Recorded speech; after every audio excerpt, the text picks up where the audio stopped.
On this episode of 10-8, we'll take a look at the hard-working members of the St. Lucie County Sheriff's Office Underwater Search and Recovery Team. Team Commander Lieutenant Doug Hardy and Assistant Commander Deputy Rusty Wright will be joining us in the studio. It's going to be a great show, so don't go away. We'll be right back.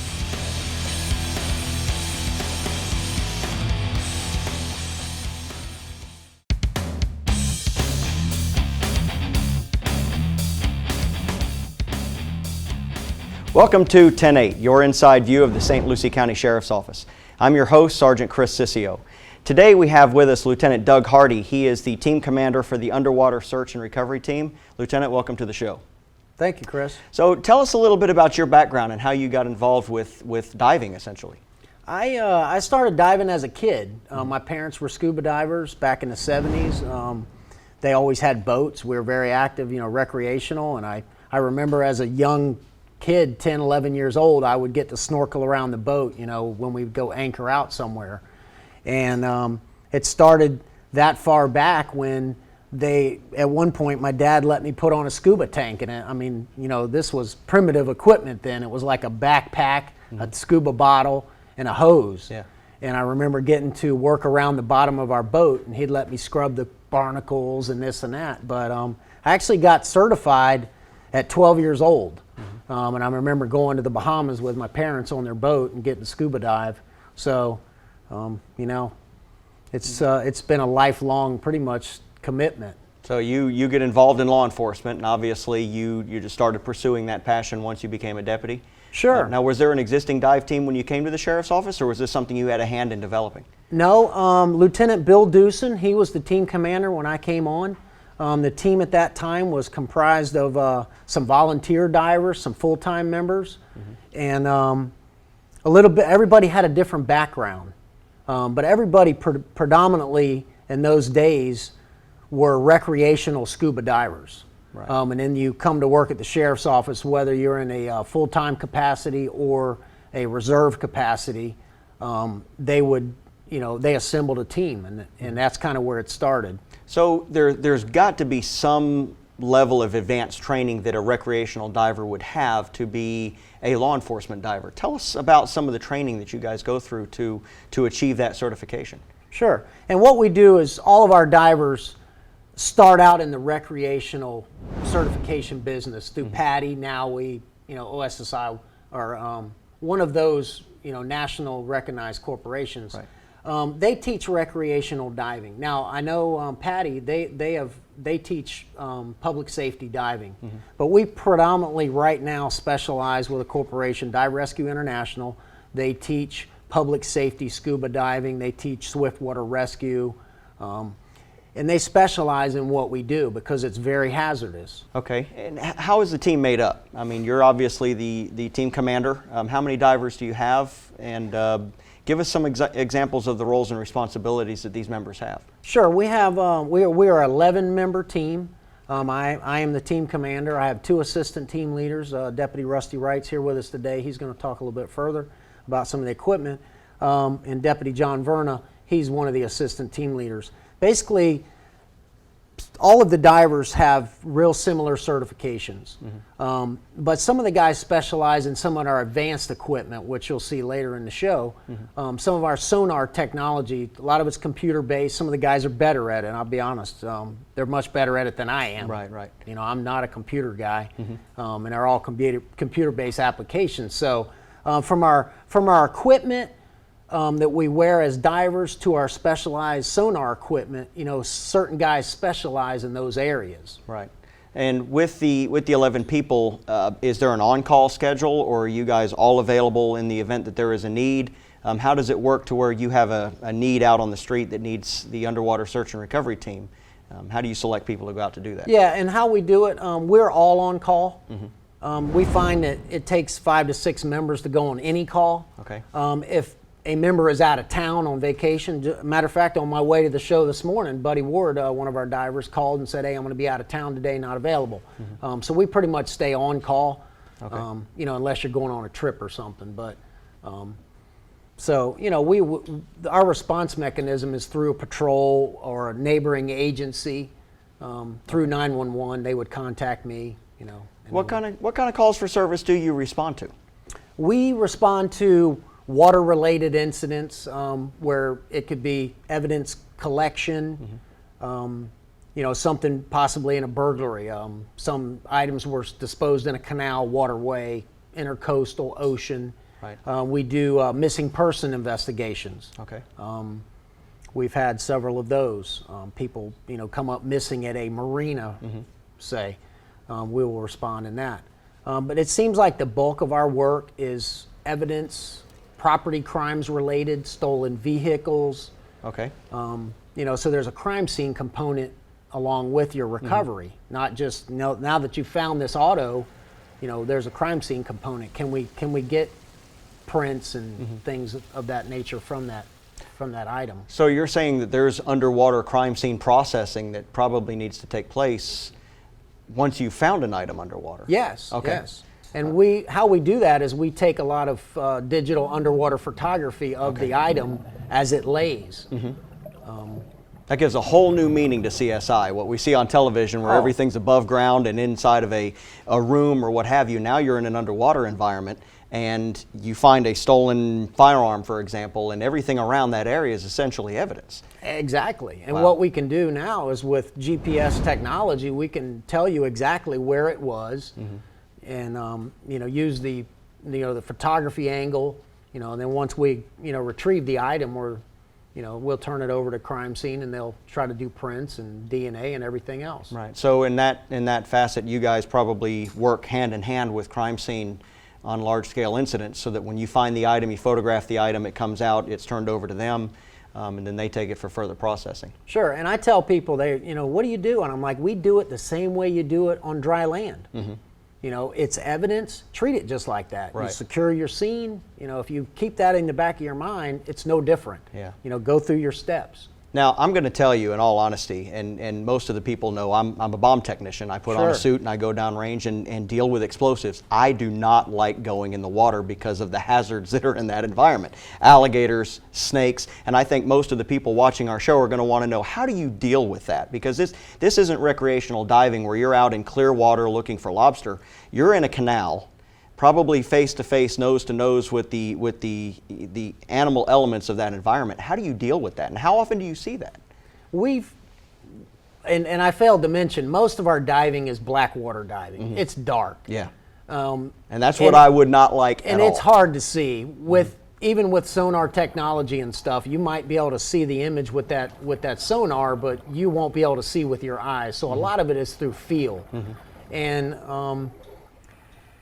So when when you we say feel, you're feeling the ground or feeling the environment Sure. without being able to see to find what you're looking Sure. for. To me, that's even more nerve-wracking. sometimes we have to do small article searches. Let's say we're looking for some small shell casings that were used in a homicide. Those are very small. We may have to get in the water with a grid, with a metal detector. It's very fine, detailed searching. If you've got alligators in that area, you know, we of course always put somebody on standby. Just the other day we were doing some vehicle recoveries in Belcher Canal, and I've seen several alligators in that canal in the past few recent weeks. So we had a patrol deputy stand by with a rifle as a safety officer. Right. Sharks, we haven't dealt with sharks a whole lot. You know, they're there. You just have to be aware. But when you're doing a small article search and you're moving your hand along the bottom floor and you feel something that moves, Leave it's it a alone. little nerve-wracking. I It may bet. be a turtle or Yeah. something, but if you can't see it, Yeah. it might give you the kind of the willies. Yeah, I bet. And that's where my reservation would be in any type of law enforcement diving. You know, it's one thing to go offshore where you've got clear water and Sure. and things are great, but in a black water environment, you know, I don't think I'd feel comfortable with that. So my hat's off to you and your team for doing that. Well, and that's something that we didn't mention about the training. You know, you have to find and recruit divers that aren't claustrophobic. Right. You know, I've dove in the pristine Caribbean waters when it's just beautiful and you can see the surface at 100 feet. But let's say we're doing a hull search at the pier and you're under a 200-foot container ship and you're looking for possibly a improvised device that's being Right. smuggling narcotics. You know, let's say we're doing some search of that nature. You need to make sure you recruit divers that can deal with that, non-claustrophobic atmosphere. Right. Well, real quick, as we get ready to close out this segment, tell us about a notable incident that you recall in the past using the underwater search and recovery team that was kind of unique. Yeah, I was a new member, and I didn't mention, but I've been on this team for about 20 years, a little bit more, and the team commander for the last several. But Fort Pierce PD had a homicide many years ago that was, where a store clerk was shot and killed, and we were notified to respond. And myself and Master Deputy Rick Sturr, who is one of our agriculture deputies, we were the divers to respond to recover this firearm. And they told us, they said it's a revolver, an old style 22 revolver that the cylinder you could change out from Magnum cylinders. And I knew that design because my father had one growing up. Right. So I was like, okay, I know. But I mean, when we responded to the location, we're talking about a needle in a haystack. They said, we think the guy stood here and he threw it in that canal. Right. So we basically said, okay, if somebody's going to throw something in the canal, where's he going to throw it? Is he going to pitch it off the edge, or is he going to wing it like a baseball pitch? Right. So we set up our search patterns off of that.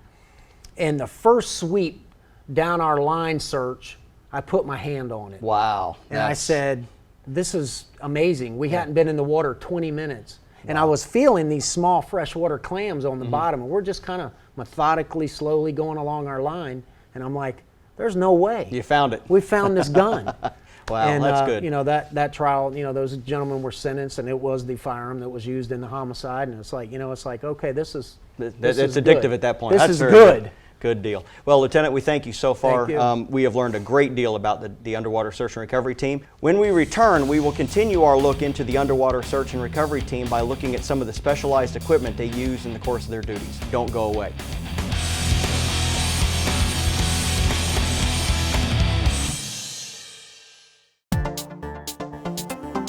Do you want to know what's going on in your community? Like us on Facebook.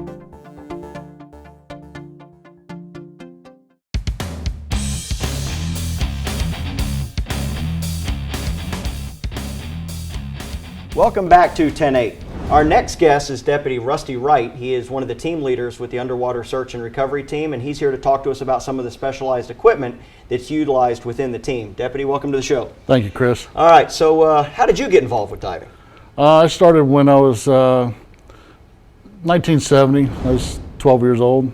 Got introduced to it in the river in Jensen Beach. It was a dark water dive. First time I ever tried equipment on. Right. Just jumped in the water and went in. That sparked the fire. Okay. And it's been a lifelong process. Now, you've been with the Sheriff's Office for how long? November would be 10 years. Okay, and pretty much most of that time has been involved with underwater search and recovery? Yes. All right, and you've worked your way up to the team leader, or one of the team leaders, as we've talked about. Yes, sir. And your role and responsibility, from what I understand, is some of the specialized equipment that's utilized within the team. Can you tell us, like this torpedo-looking item back here, what is that for?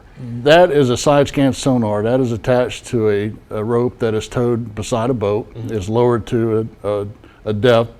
For that deep of water, you got to be at least 3 feet off the bottom, 6 feet in between that range. And that gives the person on the boat on the laptop a perspective of the bottom on the left side of the boat and the right side of the boat, all the way to the shoreline if it's in a canal. If not, it goes out about 100 feet. Okay. It can be dialed out farther, but we like to keep it in that range. It gives a little bit better picture of the bottom and what's on the bottom. Now, how long have we had that? We've had that unit now almost 2 years. It was acquired through grant along with the robot that we have. Okay. And that has been an amazing piece of equipment for the dive team. It has considerably cut down the safety of divers, especially in the canals.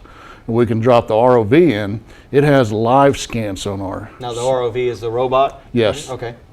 Live scan, you can actually see the fish swimming by. You can see alligators, turtles, anything that's there moving, it'll show up.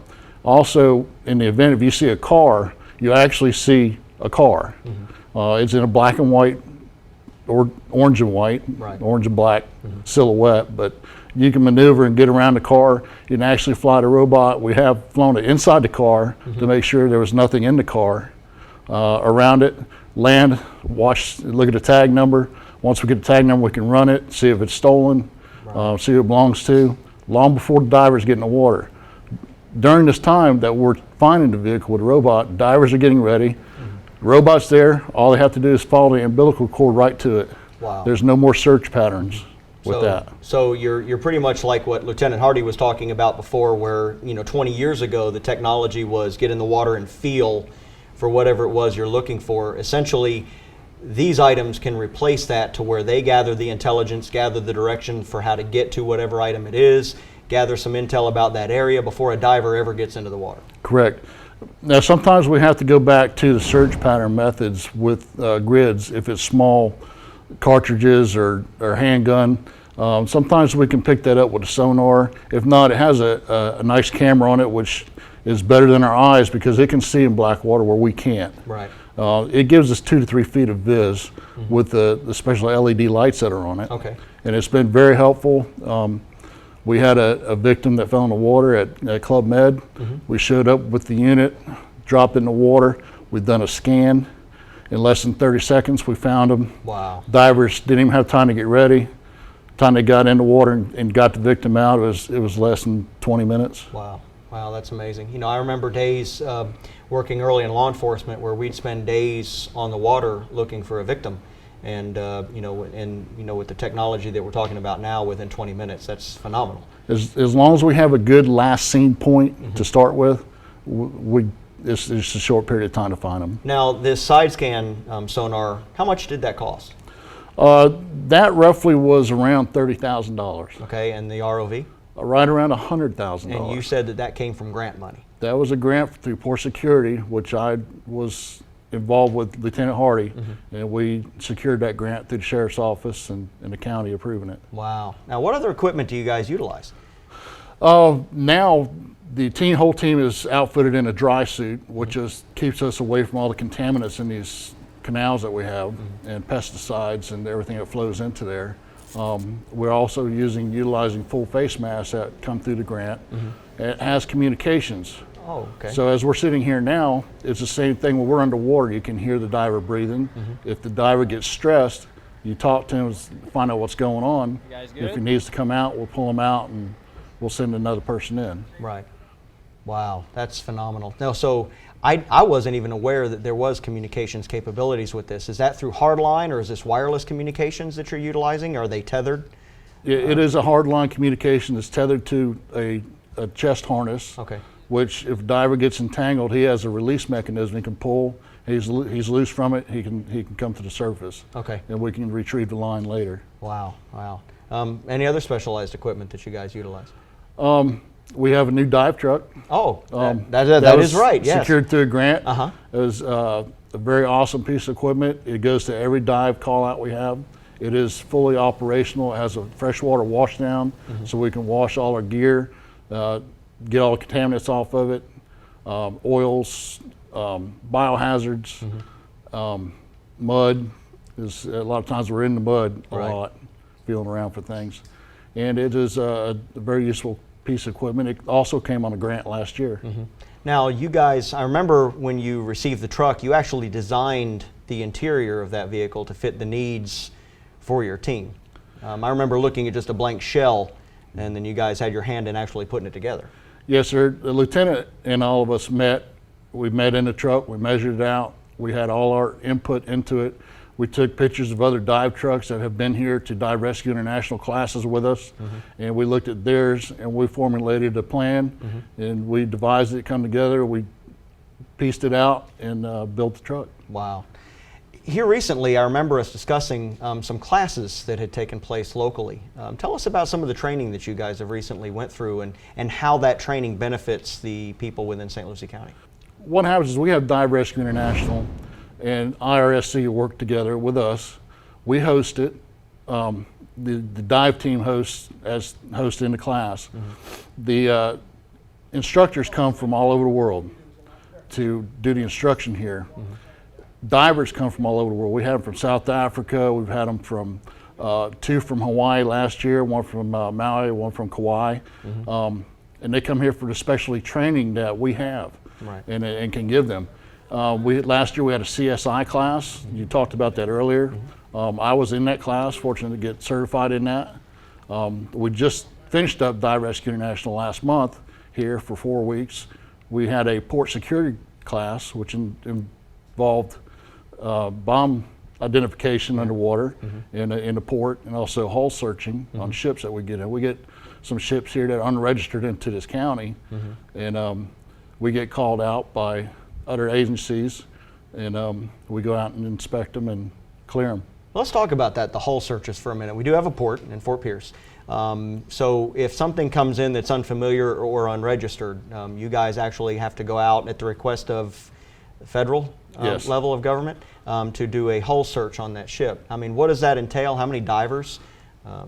Depending upon how big the ship is, most of them are 300-400 feet long. We're going to go in, and first thing we're going to do is we're going to enter the ship and we're going to lock it down and tag it out. Right. That's what it's called.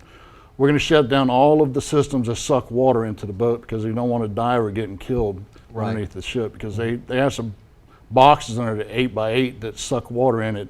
You get a diver against it, he's going to be killed. Yeah. So we go and tag it out, lock it out, secure it. That's with the captain's permission. And we'll hoist the flag, let them know the port that we're diving there. And it's going to take a minimum of 8 divers. Wow. And we do what we call a full necklace. We take a rope, you got one starting guy on one side, he runs the edge of the boat at the start, then you got divers every 6 feet. And then we'll start at the back of the boat, and they'll drop down, and they'll clear the whole back of the boat. Then as we move forward, all the way up. Wow. So pretty much all the way from side through the keel. From stern to bow. Wow. Wow. And how much clearance do you guys have under some of these ships? Sometimes it depends on what the tide is. In this port, Fort Pierce, sometimes we have 6 feet.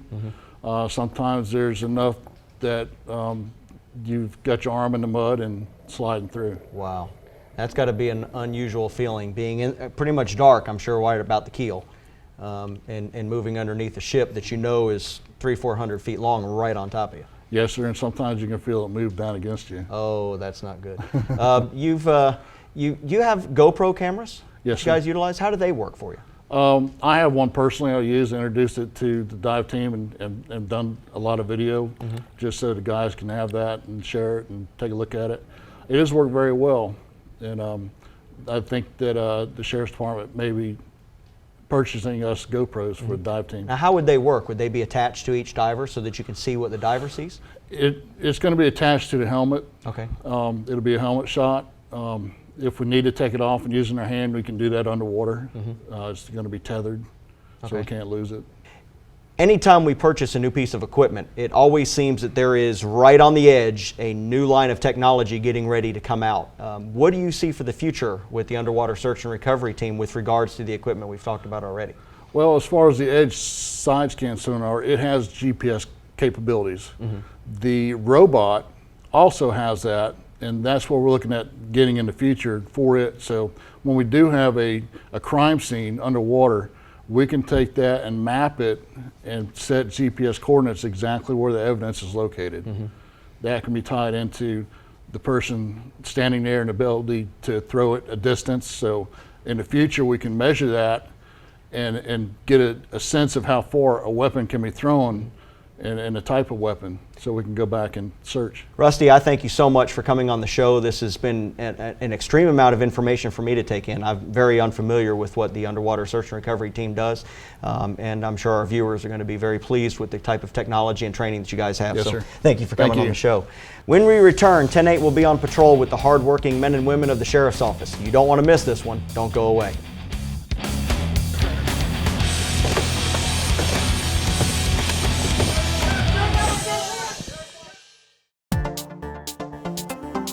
Do you want to know what's going on in your community?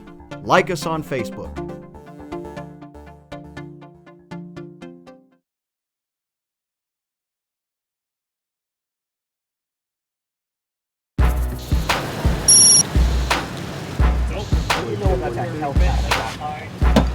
What are you doing, buddy?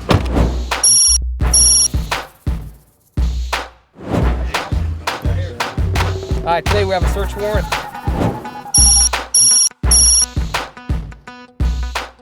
We've got multiple people identified there selling marijuana, numerous buys. Surveillance showed that there's been a lot of traffic, cars pulling up, people running, doing the drug transactions, the vehicles leaving. We've had a lot of calls from the neighbors and other people in the area. We have arrest warrants for one of the individuals. If the garage door's open, that's where they've been coming in and out from today's surveillance and our previous surveillance. So we'll try to go through the garage door. If it's closed, it'll be the front door. It's pretty plain to see. The garage is just a regular door going in there. We've heard a dog bark in there. We don't know the layout. We don't know if the dog's gonna be inside or outside, given the weather conditions. We don't know if it's mean or not. Be safe and let's take care of business. Let's do it.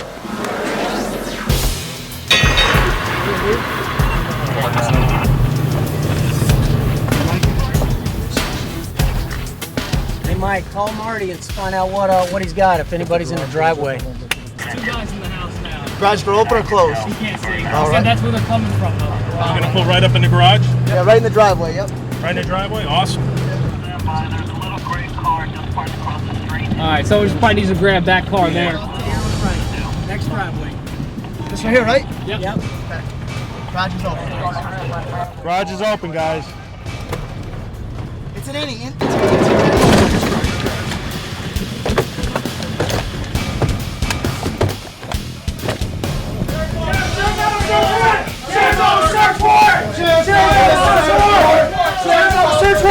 Clear. Check the back. I need 2 more down.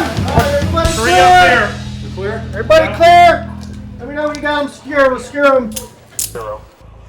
We came in. What were we trying to get rid of when we came in? Oh, you were putting the weed in the I drawer. put the weed in the drawer. And then when I put the weed in the drawer, you came through the door, and I was like, and then I kind of forgot where I put the weed for a second. I'm not gonna lie. No, you smoke a lot of weed? I do. Came in the room, he was trying to hide this bag of weed. Wrapped up. What's that? That's weed. That's weed. Package for sale. Well, not from me. Who's selling it? A friend of mine. What's his name? I can't mention any names, sir. I'm sorry. I didn't know he was gonna buy weed. I'm on drug court. I've been running negative since the beginning of it. I was not doing anything wrong. I gave him $10 of gas to pick me up at the mall, and he decided to buy weed. This was not my fault. I didn't know he had anything in his car. I didn't know any of that. I honestly swear to it. You want to duck your head down as you walk in? Keep ducking your head. Keep ducking your head. Hey, Chief.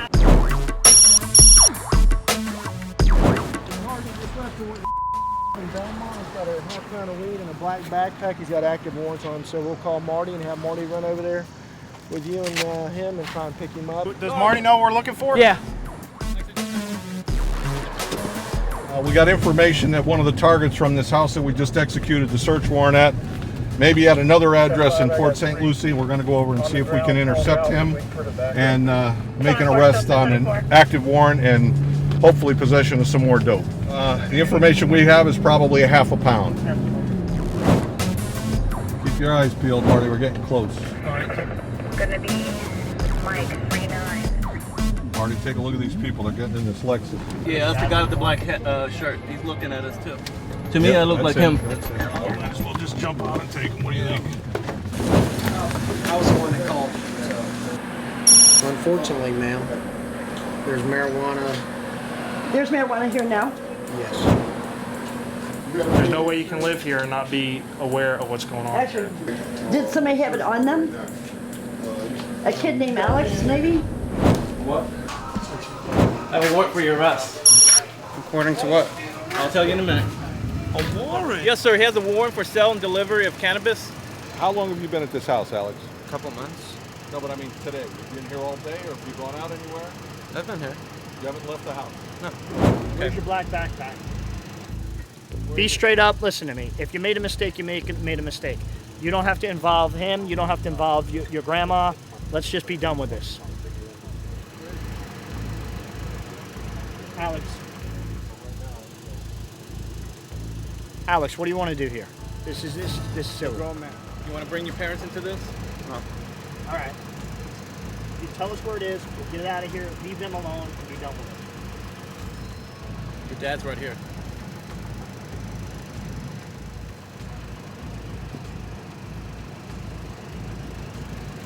Are you going to make it easier on your parents? I don't know what you're talking about. Okay. I hate to inconvenience you like But this. if you're going to go in the house, I need to see a warrant. I know. What I'm going to have to do is secure the house. Listen. Hey. Hey! Judea's money is in my room. In my orange backpack. Yeah, we're gonna secure the house because he just told him the backpack's in his room. That's in my room. Can I get it? Hold on. Excuse me, let me talk to the dad. He just said it's in his room.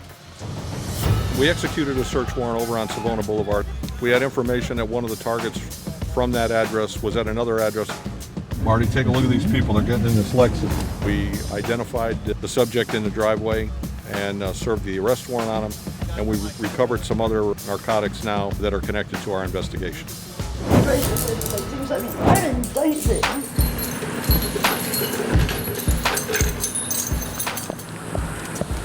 Yeah, awesome. Can't beat that, man.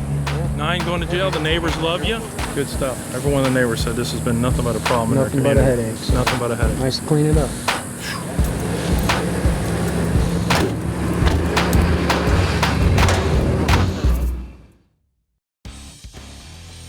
On behalf of Sheriff Ken Mascara and the hundreds of men and women serving you through the St. Lucie County Sheriff's Office, we thank you for watching. Until next time, stay safe.